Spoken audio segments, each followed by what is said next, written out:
straw into gold during the night. You must die. Thereupon he himself locked up the room and left her in it alone.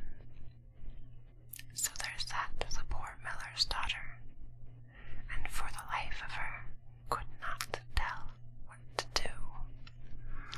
She had no idea how straw could be spun into gold, and she grew more and more miserable, until at last she began to weep. But all at once the door opened, and in came a little man and said, "Good evening, Mistress Miller. Why are you crying so?" "Alas," answered the girl, "I have to spin straw into gold, and I do not know how to do it." "What will you give me," said the mannikin, "if I do it for you?" "My necklace," said the girl. The little man took the necklace, seated himself in front of the wheel, and whir, 3 turns, and the reel was full. Then he put another on, and whir, 3 times round, and the second was full too. And so it went on until the morning, when all the straw was spun, and all the reels were full of gold. By daybreak the king was already there, and when he saw the gold he was astonished and delighted. But his heart became only more greedy. He had the miller's daughter taken into another room full of straw, which was much larger, and commanded her to spin. And one night, if she valued her life, the girl knew not how to help herself, and was crying, when the door opened again, and the little man appeared and said, "What will you give me if I spin that straw into gold for you?" "The ring on my finger," answered the girl. The little man took the ring, again began to turn the wheel, and by morning had spun all the straw into glittering gold.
promised.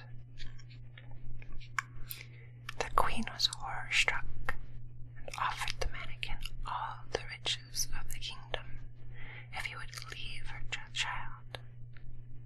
But the mannequin said no. Something that is living is dearer to me than all the treasure in the world. And the queen began to weep and cry, so that the mannequin pitied her. I will give you 3 days' time, said he.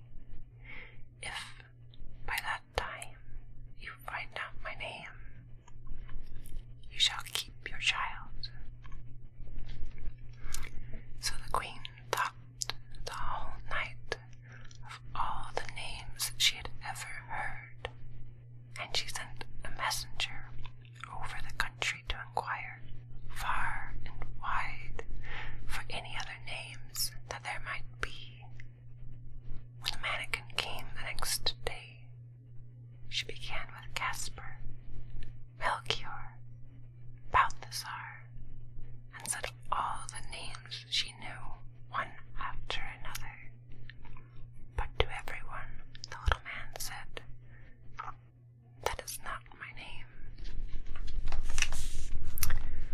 On the second day, she had inquiries made in the neighborhood as to the names of the people there, and she repeated to the mannequin the most uncommon and curious.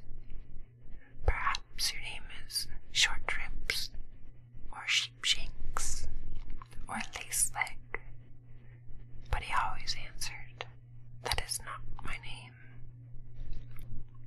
On the third day, the messenger came back again and said, "I have not been able to find a single new name, but as I came up to a high mountain at the end of the forest, where the fox and the hare bid each other good night, there I saw a little house, and before the house a fire was burning, and round about the fire quite a ridiculous little man was jumping.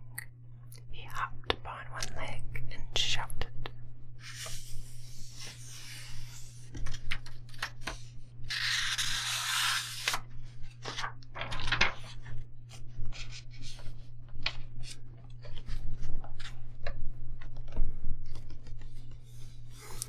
"Today I bake, tomorrow brew. The next thing I'll have the young queen's child. Ha! Glad am I that no one knew. Said Rumpelstiltskin, I am styled." You may think how glad the queen was when she heard the name, and when soon afterwards the little man came in and asked, "Now, Mistress Queen, what is my name?" At first she said, "Is your name Conrad?" "No." "Is your name Harry?" "No." "Perhaps your name is Rumpelstiltskin?"